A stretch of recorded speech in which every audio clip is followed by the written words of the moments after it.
Quase metade do vazamento de dados de cartões em todo o mundo no ano passado aconteceu no Brasil. E não é só isso. 2021 começou com o maior vazamento já registrado no país.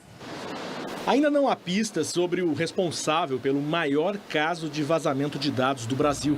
A Divisão de Crimes Cibernéticos da Polícia Civil de São Paulo abriu inquérito para apurar o fato. Até agora, sabe-se que foram 2 ataques a bancos de dados no intervalo de 2 dias em agosto do ano passado. Mas só no último dia 19, o crime foi identificado por um laboratório de cibersegurança.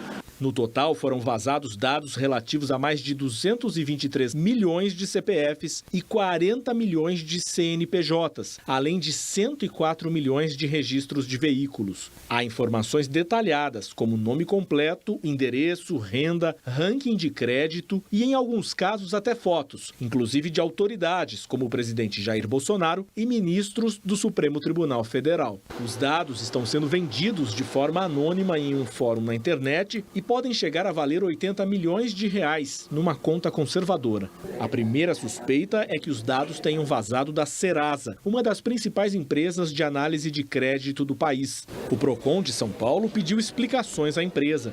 O Departamento de Proteção e Defesa do Consumidor, ligado ao Ministério da Justiça, também notificou a Serasa e instaurou um procedimento para apurar o caso. O órgão quer saber se a Serasa reconhece que os dados vazaram de suas bases ou de operadores que tratam dados a seu mando. A empresa tem até o início da semana que vem para responder. A Autoridade Nacional de Proteção de Dados disse que já recebeu informações da Serasa e acionou outros órgãos para investigar o que classificou de incidente de segurança. Em nota, a Serasa informou ter iniciado mais uma análise de arquivos adicionais que foram disponibilizados. Até o momento, diz a empresa, a investigação mostrou discrepâncias significativas entre os dados vazados e os que são mantidos em seus arquivos. Nós questionamos quais diferenças foram encontradas, mas a Serasa preferiu não dar detalhes da apuração. Fica muito claro, que isso foi realmente feito para mostrar o que nós, profissionais de segurança, já sabemos, que no Brasil, infelizmente, a gente não tem uma maturidade mínima de segurança cibernética. O mega vazamento de dados não é a única evidência da fragilidade das informações no Brasil. Segundo o estudo de uma empresa especializada, 45% dos cartões de crédito e débito expostos na web são brasileiros. Especialistas avaliam que os efeitos do vazamento podem durar anos. É importante ficar atento a fraudes, principalmente na rede bancária. As punições previstas pela Lei Geral de Proteção de Dados só começam a valer em agosto e punir os responsáveis ainda é um desafio. Eles costumam ser identificados, mas nem sempre localizados, nem sempre você tem jurisdição para buscá-los, trancafiá-los e alcançar a respectiva indenização.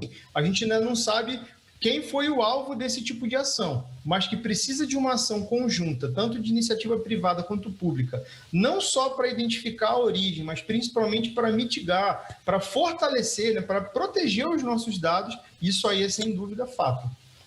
Patrícia, esse mega vazamento de dados de cidadãos e até autoridades importantes sinaliza a frágil segurança cibernética no Brasil, né? Completa. Bom, e para a gente ter ideia, vazaram dados até de pessoas que já morreram, né? Porque você tem 220 e tantos milhões. A gente fez uma reportagem em novembro mostrando que a Justiça tinha baixado uma liminar proibindo a Serasa de vender os dados. A Serasa normalmente vendia todas as informações que eles concentram.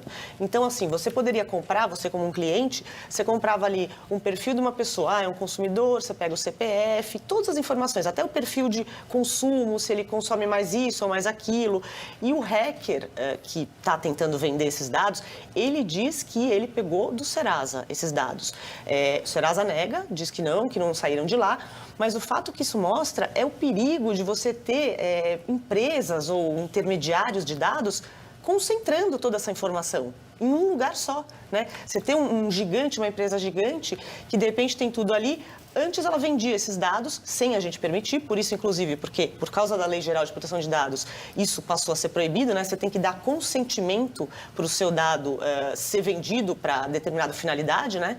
Por exemplo, se ele pegou o seu dado só para dizer, se você tinha dado cheque sem fundo, ele não pode simplesmente vender o seu dado para uma loja de roupa, né?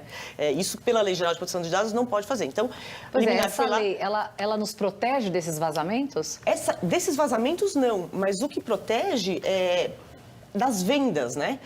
Por exemplo, de simplesmente as pessoas, sejam redes sociais, sejam Serasa, estarem usando seus dados e vendendo sem você dar consentimento. Essa lei, ela só vai começar a ter, ela já está valendo, mas ela só começa a ter sanções a partir de agosto. E a própria Agência Nacional, ela acabou de começar a funcionar. Então, isso tudo, eles estão começando a ver como isso vai funcionar de verdade, né? Mas o fato, assim, em relação a vazamentos de dados, tem muito a ver com comércio de dados, sem as pessoas deixarem, né? Assim, você, doutor Gonçalo, a gente não deixou o Serasa ter não sei quantos dados sobre a gente, certo? Então, esse é um problema. E, Patrícia, fatores como a Dark Web e a criptomoeda têm facilitado essas transações? Criptomoeda facilita muito para você não ter rastro, né? Então, no caso do hacker, para ele conseguir ali... eu não sei, te confesso que eu não sei... tanto a respeito da Deep Web para saber se uma pessoa vai conseguir vender esses dados e se isso facilita. Mas a coisa das criptomoedas, com certeza, dificulta o rastreamento. Agora, cessar essa comercialização dos dados parece uma coisa inatingível, né, nesse momento. Eu não sei se é inatingível, porque com a Lei Geral de Proteção de Dados, eles vão ser obrigados a parar de vender os nossos dados. Assim, a não ser que você dê uma autorização, um consentimento e diga, ok, esse dado que você tem, o meu CPF, meu título de eleitor, você pode vender para terceiros, porque isso é um mercado bilionário, né? Você poder ter os dados das pessoas, fazer anúncios específicos para cada tipo de pessoa com os dados, ganha muito dinheiro. Com a Lei Geral de Proteção de Dados, isso está proibido.